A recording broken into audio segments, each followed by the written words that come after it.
It's time for the Hockey Writers Grindline, a weekly show covering everything Detroit Red Wings.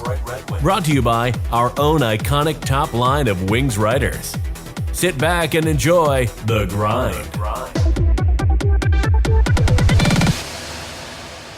Hello, everybody, and welcome back to another episode of The Grind Line here at the Hockey Writers. I'm your host, Matthew Zator, and as always, I'm joined in by my line mates, Devin Little and Evan Sabourin. Guys, this week hasn't been very good for the Red Wings. 1 point, a couple losses in the two games on this road trip, which is obviously an important one because they're in that mix of the playoffs, and a bunch of losing can drop you right out of that. So, Evan, how's it going? Not bad, man. Not bad. Didn't feel good last night about that game, and I don't know. It's getting that eerily feeling right now. You know what happened last March, where things can go south real quick. So I'm just hoping I'm wrong. And Devin, how's it going? Yeah, kind of right there with Evan, where things have been good. Obviously, we talked about how great January was for the Red Wings, and here we are now halfway through February, and now we're starting to think about how last February went for the Red Wings, because it's starting to look a little too similar. Hopefully, by the time we're recording next week's episode, we're a bit more optimistic about their standings. Yeah. They played the Canucks a couple times in the last three games. There was Canucks, and then the Oilers was sandwiched in between there. An 8-4 loss. That was a bit of a crazy game. And then a 4-1 loss to the Canucks last night. They kind of got back into it, but it wasn't the same. They did go into the third trailing 3-1 again, thinking that, maybe we do that again, have that other comeback, but wasn't meant to be on that night. So let's get right into it with a good and a bad from this past week, which consisted of a couple games. So, Evan, I'll start with you. A good and a bad from this past week. Well, it's kind of hard to have a good after these two games. I mean, it's giving up 8 goals to Connor McDavid. He has 6 points that night. Yeah. I think these two games showed me like two things that the Red Wings are really missing. You know, in the Edmonton game, we don't have that superstar that just takes over and cannot be stopped like McDavid was. And then in Vancouver game, I thought the Red Wings played decent last night. They were firing shots on net. Demko was a monster. And that's the other thing the Red Wings don't have as far as, one of those lockdown guys. I mean, Alex Lyon, I don't know, is the Cinderella, is the pumpkin? Is he turning a pumpkin soon here? Because, these last couple starts in February, he's won.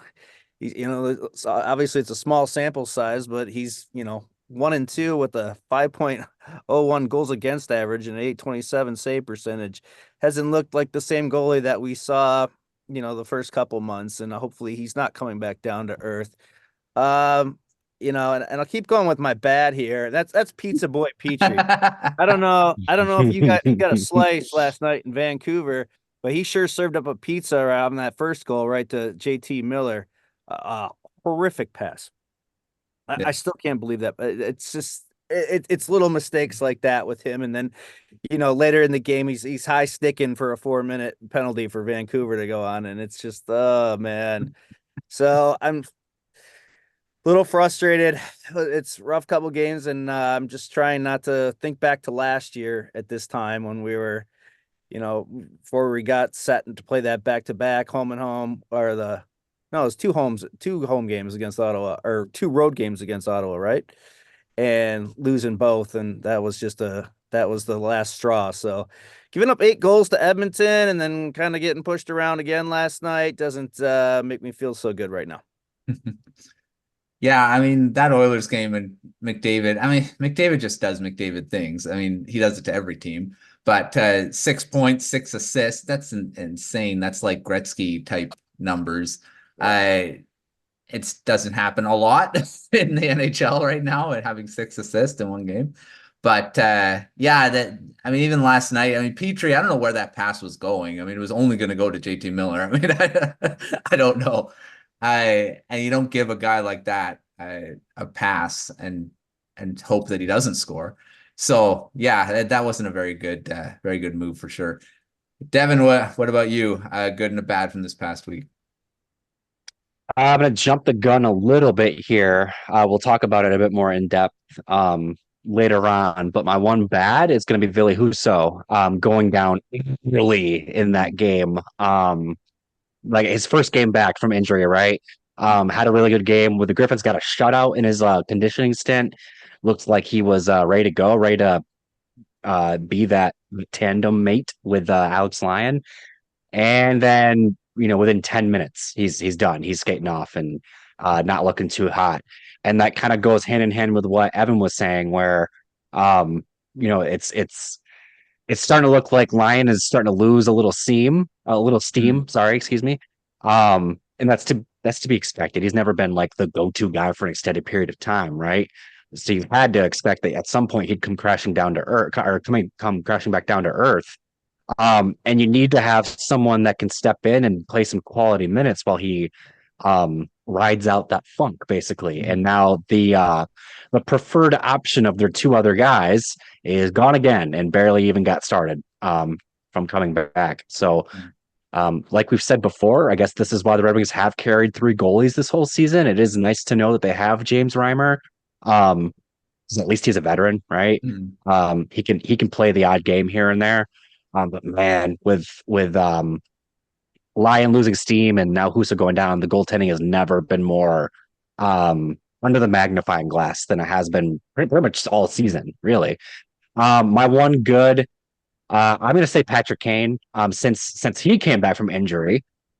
Speaking of coming back from injuries, he has 4 points in 3 games. That's a goal and 3 assists. And he looks like Patrick Kane. I mean, really, we've been saying that all season. He looks like Patrick Kane, and that's fantastic. Um, Seems like he's starting to get some chemistry going with JT Compher on that second line. Maybe the key for the Red Wings is figuring out who the right person is to be on the other wing. But that's probably a conversation for another episode. But yeah, sad to see Husso go back into go endure another injury or re-aggravate his injury, whatever's going on there. But good to see Kane performing well off of his own injury. Yeah, my good is JT Compher. He was probably the best forward in the game against the Canucks last night, and he scored a goal. Looked dangerous. He hit the post on the power play off the outside. Like it was like this much, and it was almost in. Yeah, he was really good throughout the game. And then I'd say it wasn't the only reason, but yeah, Demko was a big reason why the Canucks Absolutely didn't give up the lead in the third period, because Casey DeSmith was in that game before. And, if Demko was in that game, maybe it's a different result, because Demko's been a Vezina Trophy candidate throughout the season. So they didn't have to deal with that goalie in the last game. So yeah, I think that was a big reason why they couldn't come back. So the third period, I thought the Red Wings played really well. They had a lot of chances, outshot the Canucks, and probably deserved a bit of a better fate in that period. But Demko just was the reason why they couldn't come back. Demko's a beast, man. And absolutely. Hopefully he's our starter for the Olympic team. I do actually see that happening. I mean, he's have to deal with Connor Hellebuck, but he's definitely right there to be the Team USA starter for sure. Okay, let's move on and start and keep talking about the trade deadline, because I mean it's coming up. We're less than, are we at 2 weeks now? We're getting pretty close. It's we're still 3 weeks out, but it's getting closer. So I mean, every loss, it's going to keep, this topic's going to keep coming up. And what the Red Wings are going to do at the deadline. We were talking about them buying. We were talking about, I think that was the consensus, that they were going to buy. But now that they're 1-1 on this road trip, now the goaltending is a bit of a question mark. Is this going to decide their approach at the deadline? I'll start with you, Devin. Now, what do you think? It's tricky because as Evan pointed out early on, that those games against the Lightning and then the two back-to-back against the Senators, those were like right at the end of the month. And that the trade deadline was like a week later, 5 days later. It was within a 7-day span of those games, basically. I'm pretty sure they finished that second game against Ottawa and then traded Hronek like the next day. So if we're going off of last season, which I kind of am, just because of that's the trade deadline's basically in the exact same spot. There's still a couple of weeks, and the Red Wings can definitely turn this specific trip around. They've got two beatable teams ahead of them in Calgary and Seattle, both teams that are average at best. We'll just say they can beat these teams, and if they beat these teams, they get 5 out of 6 points at that, or 5 out of 8 points at that point, and that's pretty good. And at that point, we're not really worrying about if they're going to buy or sell anymore. But I think that this is going to set the tone for the rest of the month, though. Not necessarily decide what their trade deadline strategy is going to be. But if they come out of this trip and they only got 2 or 3 points out of it, they're going to need to make up some ground big time to finish out the season because, like I said, especially these next 2 games, they are winnable games. They have to get points out of them. They have a very small cushion right now in terms of their playoff positioning, but that small cushion is going to disappear very fast if they aren't winning games they should win. So not quite to the point of this is deciding their strategy, but it could go a long way towards it if they fall flat in these next couple of games. Yeah, I mean, like I said, it's 3 weeks away still. There's quite a few teams, like you said, that could beat the Flames, Kraken. I play the Avs. That's going to be a tough one. Blues are playing really well right now, so that's another toughie. Blackhawks, beatable. Capitals, iffy. There's a few really tough teams. The Avalanche they got 2 times before the deadline, and those are going to be tough games. And then the Coyotes right on the deadline on March 8th. So it's there's a few teams in here that you'd say that they should beat. We'll see what happens there. Evan, what do you think about this trade deadline talk? I mean, is this next stretch going to decide what they're going to do at the deadline here? Yeah, I think it has to. And I put my roller coaster back up again because it's every week, man. Up, we're down, we're up, we're down. It's just, I never know. I just don't feel right every time I'm here. But yeah, I mean, I'm really interested to see if they're going to make a move for a goalie now with the Husso injury because I don't think you can count on this guy to come back this season. When Lalonde's saying it's a different injury, but it's week to week, that concerns me. Yeah. You're out 2 months, you come back, you last 10 minutes or something, and I still don't think his head's right after this season. The other thing, we're hearing a lot of rumors that the Devils are really going after Jacob Markstrom, and that's a team that's chasing us. So my thought process is like, what is going through Yzerman's head right now? Does he want to make that playoff push this year? Is it worth giving up assets? That's what I'm not sure about yet. And I think maybe these next couple of weeks will tell us that. But at the same time, I don't think it's going to be anything big. And if they are in a rut here and they don't come through in these next 3 weeks, then there's some pieces on this team that they could sell off. I think teams are going to come and they might be looking at players like Perron, maybe Klim Kostin.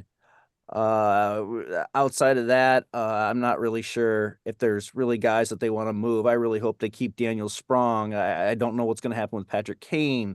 So there's just a lot of unanswered questions going into this. And I feel like it's every month we're saying this, like, what's going to happen at the trade deadline? Well, 1 week we're winning. Yes, we're going to trade. Next week, you just don't know. And that's why they play the games. So yeah, these next 3 weeks are key. I really hope they can, get a win this weekend. That would really make me feel better to get started because New Jersey's nipping on their heels and Jack Hughes is back and they trade for Jacob Markstrom. He's had a hell of a year too on a crappy Calgary team. Yeah. Not a guy, that's not the guy you want biting at your heels if New Jersey's looking to make a run too. So yeah, it's these next 3 weeks are going to be very telling for Yzerman and for the whole organization. Sure. Yeah. I mean, their Devils are 2 points back of the Red Wings. They both played 53 games. So there's no games in hand on each side. So Red Wings a little bit ahead. They're 4 points back of the Maple Leafs and 5 points back of the not the Flyers, the Lightning in the division. So I mean they're still in a good spot. I mean, it's not like that they're completely done. They still have a good amount of, I don't know what the word, a cushion to be able to, push up in the standings still. But there's so many teams that are below them that are pretty close. You got the Islanders at 57 points. You got the Penguins at 55, the Capitals 54. I mean, all these teams are within striking distance of them too. So it's going to be an interesting deadline because all these teams, they're going to have to decide too of what they're going to do. And if they're thinking that they still have a chance, they may be making moves around the Red Wings. So it's going to be interesting to see what happens there. All right, off the rush, and I'm going to take Comment Corner as a quick one. Comment Corner, since we're talking about maybe trading some guys, this username's a little bit interesting. So it's just a bunch of letters, but MKPM90 asked, who would you trade? Jonathan Berggren, Veleno, Christian Fischer, Klim Kostin, Robbie Fabbri, David Perron, or Michael Rasmussen. Out of those, who would you trade out of here? I mean, I have one. I think it's Klim Kostin out of that group, but I don't know how much what you'd get for him. Evan, what do you think out of those names? Who would you trade? Yeah, I mean, I wouldn't say Kostin's like working out or not working out. I mean, he barely plays. He played under 7 minutes last night against Vancouver. And they do like that physical presence that he has because he does go out there and hit. But it's when you're playing 7 minutes a game, it's really hard to factor into the outcomes of the games. But I could see Perron moved. I could see Fabbri moved. Again, we talked about this last week. I think one of two things are going to happen here. I think either Berggren's going to be traded or someone's going to be moved out for Berggren. So if that happens, I'm thinking that's probably either Fabbri or Perron. And I think that they have some value to some the playoff teams looking to make a push. They have that veteran leadership. Perron's he's 35. He's slowly going downhill here. He's only 26 points, I believe. I wrote down 26 points in 47 games this year, 35 years old. He could be a decent rental. I'm not sure what the Red Wings will get much for him, but I think teams will come calling again.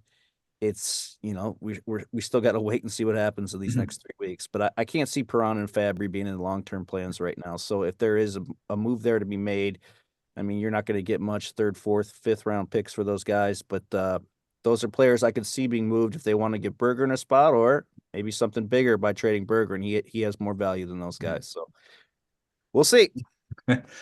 Yeah, there's quite a few names there. Devin, what do you think? Who would you trade out of that group? My first inkling was Kostin, just like you, because he's already like a spare part. So he's like the easiest to get rid of. But then you have to think he's a spare part. What are you really going to get for him? The Red Wings don't need more 6th round picks. They need more 1st and 2nd round picks. So you're not going to get one of those for Klim Kostin. And for what it's worth, he's like more or less their one source of sandpaper. And the Red Wings need more of that, not less of it. So it's a tricky thing with throwing away Kostin. Outside of that, I'm gonna go with Fabbri, actually. He's already bottom 6. He's kind of like stapled to the bottom 6 right now. And you can argue he's got top 6 talent, more second line than first line, but I think you get what I'm trying to say there. He's playing lower in the lineup than he would in other places, I think. And that's a testament to the Red Wings' depth. But if you're trying to make room for a guy like Berggren, and you want to trade somebody who has value and is going to get you something decent in return, to where you're bringing in an asset and you're making room for one of your top young guys, I think Fabbri kind of fits the bill there. So, Kostin's the easy one, but I'm gonna go with Fabbri there. Love Fabbri, think he's a great player. But he just kind of hits the intersection of good value and actually opens up a roster spot. And I think he'd be great depth for any of these playoff contending teams. He could Yeah. be third line player, and if someone goes down, he's a guy that they could put in the lineup and be effective for them. And also, congratulations to Robbie Fabbri, who brought in a daughter 2 days Absolutely. ago, his wife. So congratulations. I'm sorry we were thinking about congratulations. Yeah, congratulations to Fabbri, or to the Fabbri family. Good family. Okay, before we move on, I got to pay the bills and talk about our Substack here at the Hockey Writers newsletter that you can get 3 times a week. It's all the great articles at thehockeywriters.com. We also have a premium tier, which has a bunch of your prospect reports. You got game day previews, lots of fun articles that are just premium for premium subscribers. So take a look at the link below.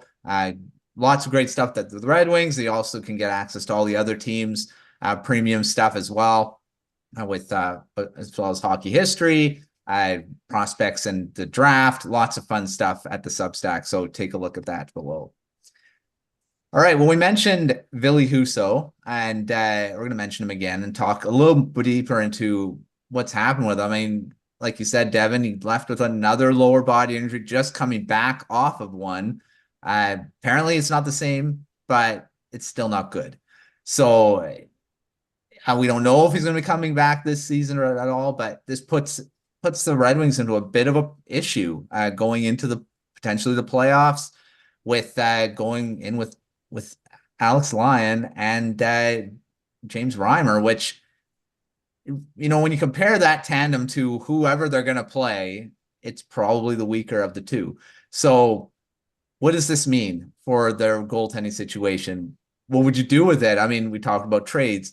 I know we're probably not going to talk about calling up Sebastian Cossa and seeing how he does. That's probably not a good idea. It's not going to be Ken Dryden, I don't think. But Evan, what do you think about this goaltending situation now? I mean, you mentioned it a bit, but what do you think about how all this is all going to play out? I don't know, man. It really irks me because I'm just not sure what's going on with Yzerman's head. Because I don't feel good about this Husso injury. Nobody feels good about it, and like being out 2 months already. Again, I'm just repeating myself, but yes, it's quite concerning if they plan to make a playoff push. I don't think you're going to go down the stretch winning games with James Reimer and Alex Lyon as your 1-2 combo. Now, I don't know that there's a quick. I don't know if there's a quick fix to this. There was, everyone laughed at me and I said, maybe, take a flyer on Antti Ranta. Why not? There's got to be some other better option than James Reimer. It's not tough, but one of my buddies texted me the other day. He's like, I'd take Marc-Andre Fleury just to see what he's got left in the tank. And if he could, it depends. If Husso gets put on long term, that's going to free up a little bit more cap space. So maybe they could take a rental on one of these goalies, nearing the end here. But I don't see, again, if we're in it to win it and do play well these next 3 weeks, I've got to think that Yzerman will do something goalie wise. Heck, bring up Cossa. They brought up Wallstedt. What did he give up 8 goals? He gave up 8 goals, didn't he, in his Minnesota debut, or 6 or something? Yeah. Yeah, I still think Kossa's a better option than Reimer, but that's probably not going to happen. But No. I don't know, man. It's the same thing about like this, this stretch run here. It's gonna be very telling to see what they do in the pipes. Yeah. Devin, what do you think about this Husso situation and what the goaltending could be down the stretch here? I do agree that there's a big time correlation between how they do over the next week or two, and how they're going to handle this. I think it bears repeating. Lyon has not looked as sharp the last week or two than he did last month, really. And I personally just think it's because they've had no choice but to ride him, and he's never been that guy before. It comes with a cost. I mean, Husso went through it last year too. When you don't have experience as being like a go-to number one guy, and then all of a sudden you're in that role at some point, whether it's fatigue, physical fatigue or mental fatigue, or whatever, you just kind of lose your rhythm. It happens. We've seen it enough now to know that that's a thing. And a lot of it's so not only is it going to come down to how they play, but also just what's out there, right? Yeah. No one, the Jets aren't moving Hellebuck. I don't know if it makes sense for the Red Wings to like really invest in a guy like UC Saros, even though he'd be like a ginormous upgrading that. If they're like a tweener playoff team, I don't know if it makes sense to invest the assets that it would take to get a guy like that. Um, but then also like if you're gonna add a goalie, I don't know if it really makes sense to just like grab a guy and hope that he can play well every fifth game or whatever. I don't know. They're in a very tricky spot with this because Reimers hasn't exactly inspired confidence this season. But also like they got to do something. I don't know. I don't even know if they're in a position to sell either. Like if they want to sell Reimer, because then if Husso's out long term, who becomes backup? They're gonna call up Hutchinson. Yeah. I don't think Kosa makes sense to call up. And then Kosa's stranded on the island in Grand Rapids by himself. And one of the ways that he's been successful is playing in tandem with Hutchinson. Yeah. So if Hutchinson is up to be backup because they only have Lyon there, that's hurting two teams. So it's tricky. They might now be stuck with Lyon and Reimer, depending on Husso's status. So yeah, tricky spot. Ideally, you'd like to see them improve that position, and they might have to anyways. But it also might not make sense to do it if they fall out of place by the time it's time to make a deal. UC Saros would be interesting considering Yeah. they have Askarov already, but I think the asking price might be a little difficult for that one. Hell, bring Jimmy Yeah. Howard out of the booth. There you go. There you go. Why not? Him and I don't know. I don't know. Yeah, that's gonna be something to watch for the next few weeks of what the goaltending is gonna be, because it'll be like, I think if Yzerman doesn't do anything, he's like, okay, we're not doing anything for the playoffs. I mean, not saying that Lyon couldn't do it. I mean, he somewhat did it. It just, he kind of fell off in the playoffs too, and then Bobrovsky had to come back. And I don't know if that's going to happen in the Red Wings case where Husso comes back and just, who knows? But yeah. All right, let's move on to a forward now and talk about Daniel Sprong and our comment corner. And this is from Detective Squash, great name. He asks, should Daniel Sprong move up in the lineup to Patrick Kane's line? And on the second line, you talked about who should be on that wing with Compher and Kane. Well, he asks, should Sprong do that? Because he's been pretty good. He's got 14 goals and 34 points in a limited minutes, doing it seemingly all for the Red Wings. He's been just as good as he was with the Kraken. What do you think, Evan? Should he go up and play with Patrick Kane? I mean, I'm there for it.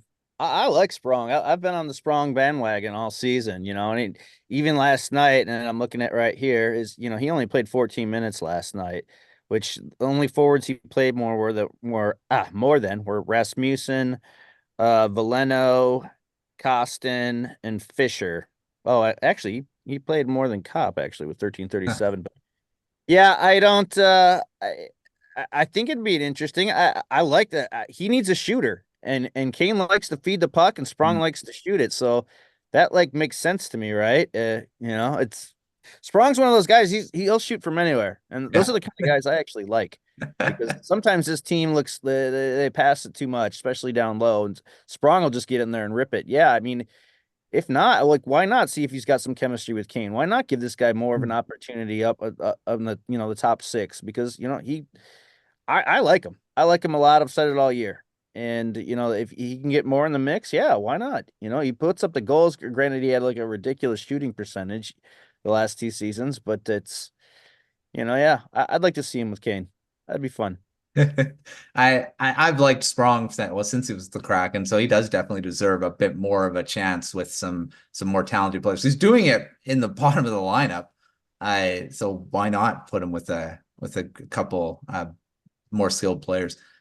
Devin, what do you think about Daniel Sprong? Should he go up and play with Kane? I think it's absolutely worth a shot, if anything, just to see if it works. Because I think that a big theory, I don't know if you want to call it that, but that's what I'm going to run with. A big theory with Sprong is that one of the reasons he's so effective is because he plays lower in the lineup, because he doesn't play a lot. He's kind of like the secret weapon in that way. Whereas if he's playing on the same line as Patrick Kane, he's facing tougher defensive, he's going to face tougher defensemen, tougher opposition. The other team is definitely keying in on the line that Patrick Kane is on. You got to respect that guy, and if Sprong's on his line, he's gonna have tougher assignments. He's gonna have to overcome, and if he can overcome that, then Eureka. I think like Evan laid out. I think it makes a lot of sense. You have Comfort to like do the dirty work and be like defensively responsible, and obviously he's the center. You have Kane, who's arguably the best playmaker on the team. And then you have Sprong, who's like the guy who shoots from anywhere. I mean, that's I like almost the ideal lineup or the ideal line, basically. On paper that works. It's just a matter of if Sprong is a product of where he plays in the lineup or his own talents, his own merits, really. And I think that putting him in that position would give us the answer. Yeah, it's true. I mean, he definitely deserves it. He's scoring goals. He's got another season of double digits, and he's done that for now 2 seasons in a row. And he's on pace for a career high. He's on pace for 22 goals. So one up from his 21 from last season. And I mean, it'll be in more games. It's just because he's on pace to play 82 rather than 66. So, I mean, he's off. I guess he's off a pace of what he was doing last season. Because if he was doing the same, he'd have more goals. But yeah, I mean, Sprong definitely deserves a chance to play with Kane. I think what's the harm? I mean, if it doesn't work, it doesn't work. And then he goes back to what he was doing before. And if it does work, well, you've got something that you could potentially run with going into the playoffs, hopefully. So yeah, I would do it too. All right. Well, there's another episode of the Grind Line. I talked a bunch of different things. I mean, the thing is it's going to be a lot of interesting topics in the next few episodes, because as we approach the deadline, stuff will get clearer. But make sure checking out all of our articles at thehockeywriters.com. Lots of stuff going on. Hopefully Jeff Petrie doesn't give up any more giveaways as what's up there. He's got to be better for a veteran defenseman for sure. But yeah, check out everything that we got going on. Lots of content at the Substack. Check that out. We got the premium tier that gives you all the best content that you can get from game day previews, prospect reports, all that fun stuff. But thanks, Devin, Evan, for joining another episode. But until next time, we'll see you on another epised of the Grind Line. You're not going to give us a gritty, man? I grittied you the other night. I can't dance. Really? Oh, man. I was waiting for that. That'd be horrible. That's the only reason I showed up, because I thought you were going to gritty for us. I'm uncoordinated. Does that mean I have to do it next week? Yeah. Someone has to gritty. All right. I'll practice. Sounds good. We'll see you next time.